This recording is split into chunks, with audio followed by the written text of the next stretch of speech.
Hey, I hope you guys are having a great day. I just wanted to start off this video by mentioning that all of the footage that will be in this video, that is mine, like my own gameplay from the map, is gonna look a little bad.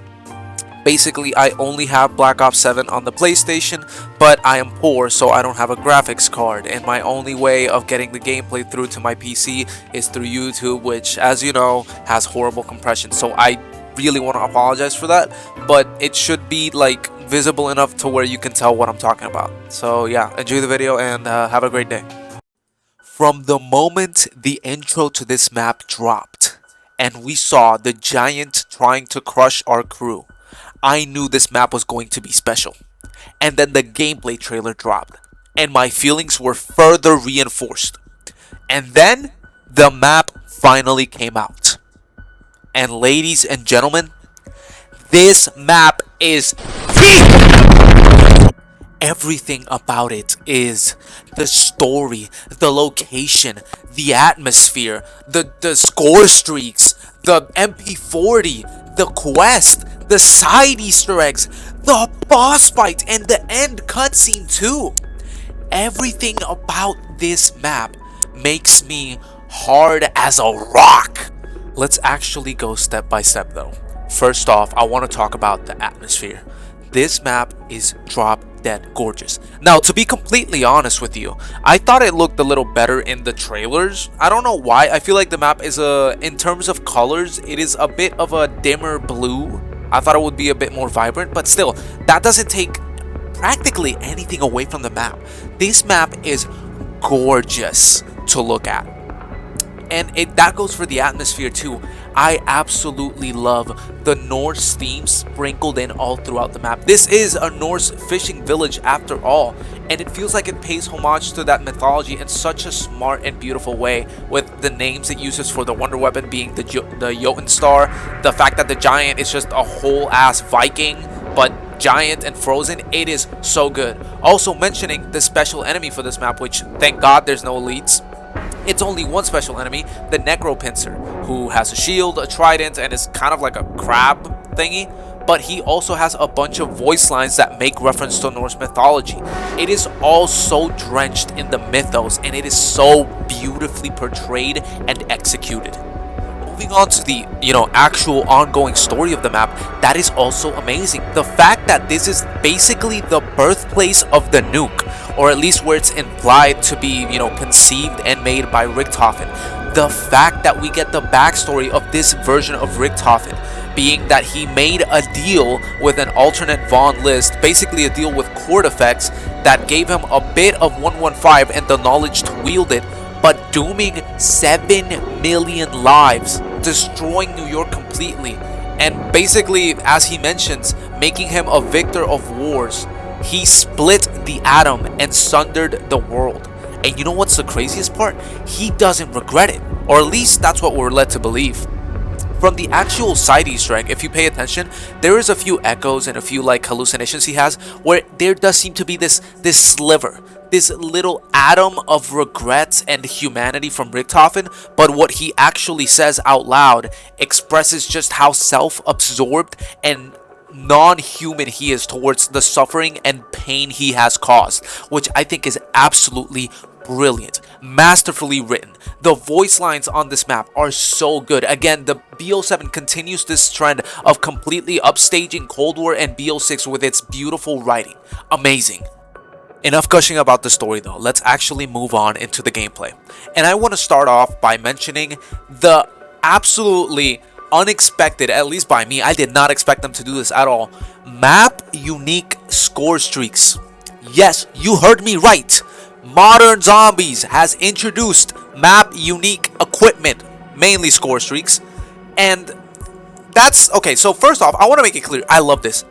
This is such a good decision. If any Treyarch dev somehow, some way, if you get I don't know, I know you won't watch this, but if even one of you watches this, know you made the right call. This is a huge step in the right direction. But I do want to point out that the two score streaks, the Glock drop and the Wonder Barrage, are not entirely OP or really good as, the G Strike from Origins or the Dragon Strike controller from Gorod. They're still good, but they're like a little bit slow, to be fair. I'm showing you gameplay of them right now. They're not all that interesting. The Glock drop basically just raises zombies into the air, and if you kill the ones that are being raised up, you do get a few drops and a few things that might help you, but overall in high rounds it's just not gonna save you or protect you in any way that a Disciple injection wouldn't, or a Casimir, or any like that. The Wonder Barrage is a bit better, as it does kill like basically everything in its path. The main issue I see with it is more an issue with, you know, modern zombies as a whole and super sprinters. It's that it's a bit too slow. As you saw, from the moment you call it in, it takes quite a few seconds to land down, and in the higher rounds, yeah, no, while that shit is landing down, you're already down 7 times. It's not that good for the high rounds. Still, I want to make it clear though, I love them. I love what it means for the map. I love how it interacts with the elements of the map and the story, and I love what they might mean for the future of modern zombies. Please, Treyarch, keep doing this. I also want to take a moment to talk about the trap of this map, the Flammenfall, or however the hell it's called.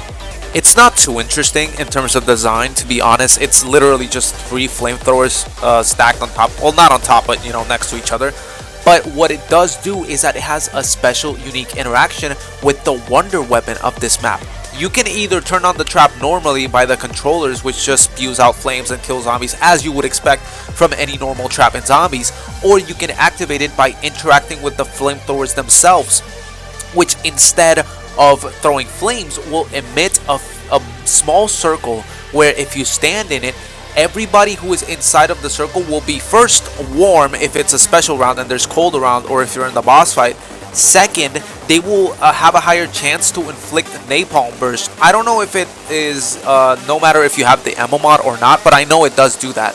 And third, it actually interacts with the wonder weapon.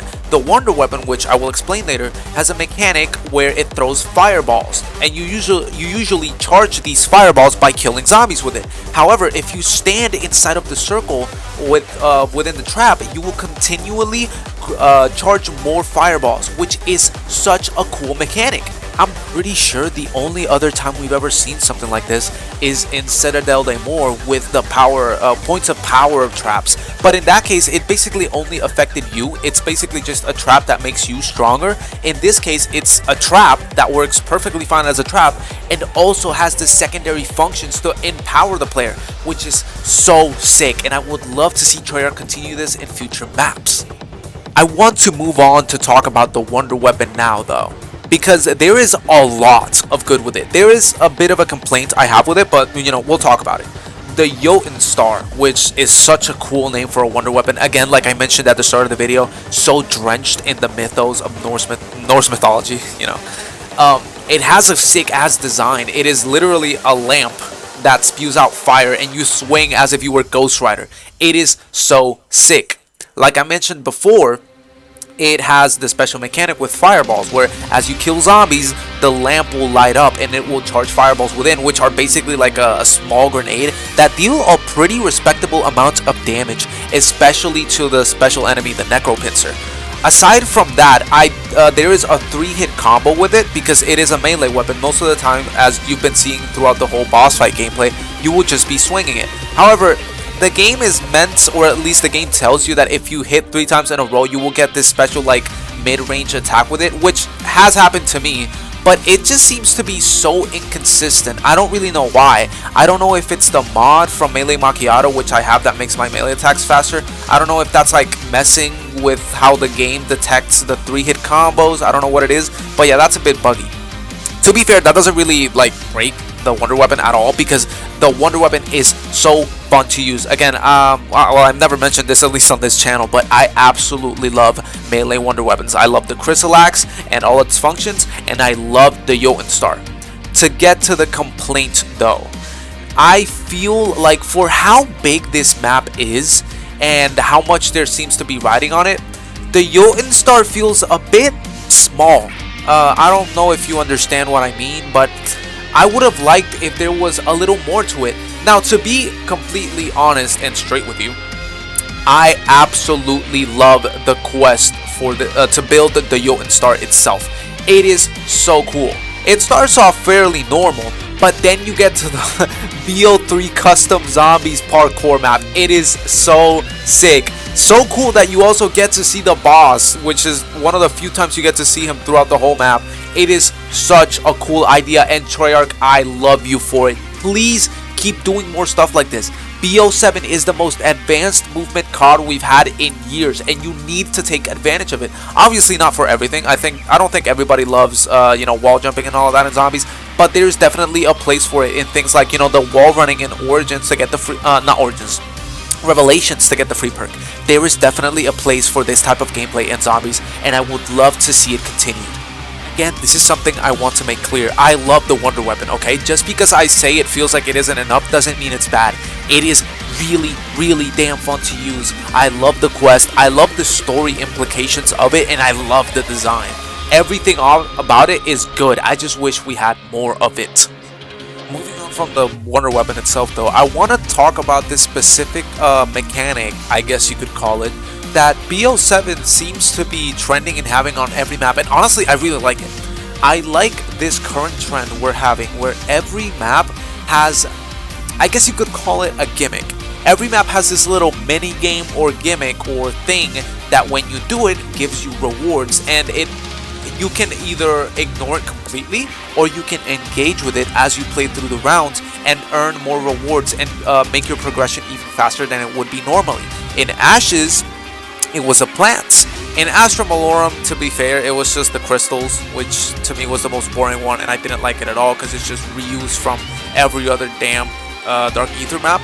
In Paradox though, we had the blisters, which also had a side Easter egg put into them, and in Totenreich we have fishing, which not only fits the map but is pretty unique. I honestly did not expect them to add fishing as like a whole thing you could do, but I do like the fact that it's in here, and it does add more identity to the map that it wouldn't have otherwise. Now, pushing all of that aside and talking about the big main thing, the big boy itself, the main Easter egg. How do I feel about it? Well, to be honest, I'm not gonna lie to you, I am slightly, but just very slightly, just very little, disappointed in how short the hunt itself was. I think it was like 5 hours, maybe even less, I'm not sure. But yeah, it was a bit disappointing to see. The Easter egg itself is pretty short. Like, I can consistently get through it. I can be boss fight ready in about 50 minutes, which is not common, or well, I guess not common. It is something you can do in Astra. But when they said this map was going to be a bigger adventure, unlike Paradox and unlike Astra, I low-key expected something maybe not on the same level, but at least close to Ashes, which is a pretty long quest. Now, whether you think that's good or bad, that's up to you. I personally, even though it is short and I would have liked it to be a bit longer and a bit more, intricate, I do actually like the quest we got. It does have quite a few parts and moving things to it. I like the crane minigame. I like the little laser cutscene with the giant. I like the little lockpicking minigame. I was laughing my ass off when I first saw that. I like all the little bits and bobs it has in it, even if it's not as long as I would have liked it to be. But the main thing I think all of the resources went into, and the reason why I think it was so short, is because of the boss fight. I mean, come on. You've been watching it the whole time. If you've been paying attention to the footage I've been showing you, this boss fight is absolutely massive. There is so much going on. There is so many little intricate mechanics.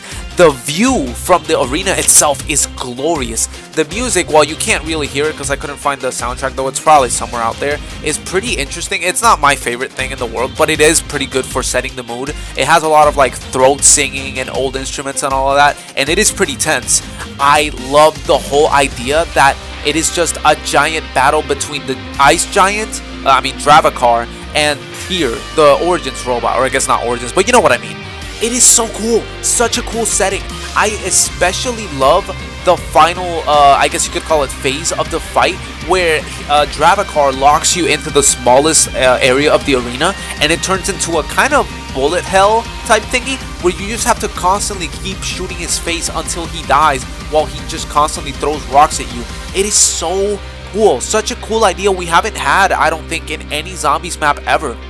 In my opinion, this boss fight might just be the best boss fight in the game so far, and not only that, the hardest. It is such a fun, fight to get through. And the ending cutscene itself wasn't like the past cutscenes we've had where we just see character gets restored, teaser for next map, and we're gone. There is actually some substance to this cutscene. First off, getting to see Richtofen choked out.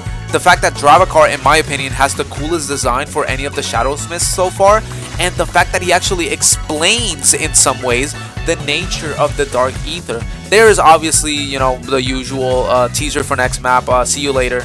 But it is pretty cool to see the reactions of most of the characters to what he's explaining, especially Carver.